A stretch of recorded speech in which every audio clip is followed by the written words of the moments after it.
Hello everyone and welcome to our Easter potpourri making class. So we're going to take our bag of potpourri, open it, and we're going to dump it into our Ziploc bag that came with your kit.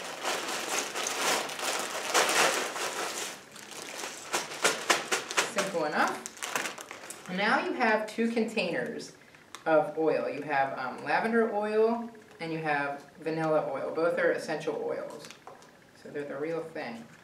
Very strong, your lavender especially strong, but you're just going to pour it right on top, kind of drizzle it all over what's in your bag here and shake it out. And you're going to do the same thing with the vanilla. Drizzle it down, shake it out.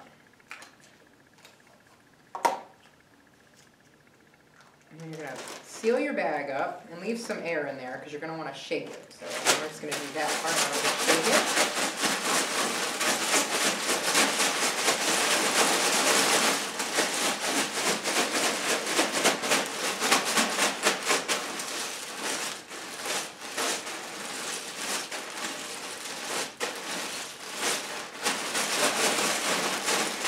Do that for a little while to make sure everything gets some nice lavender and vanilla oil on it. And then you're going to take and wash your hands when you're finished. So there's a little, I'll throw that piece away. That's the thing to keep it fresh. You're going to take your bag and you're going to use the smaller pieces. Don't use the big ones like the flower here or the ball. Just use some of the smaller pieces to put into your bag. And it doesn't matter which pieces, it's just the bigger ones kind of would make your bag lump out. I'm just going to fill it.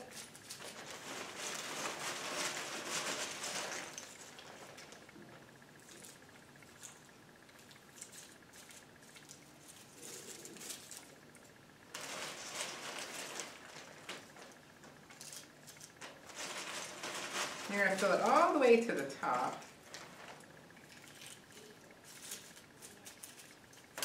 Oops. You can push it down a little. I just want it to be nice and full. And then all you do is draw your strings together like that. You can tie it if you want. If you're worried about it like falling off, you can certainly tie it if you're afraid of falling off onto the floor. And then you can sit it however you like. You can put your ears that way, so sit it in a corner or sit it in a basket, and you have your cute little bunny. And then with your leftover potpourri, it's quite pretty and it smells really nice. You can simply just put it into a bowl and put it out on display to make your home smell nice, or you can keep it in the bag and keep it sealed and it will continue to smell good for a long time, and you can change out what's in your bag with it to freshen it up. So there's your choices. You have a bunch extra left over, or you can even share with a friend. Thank you for joining me.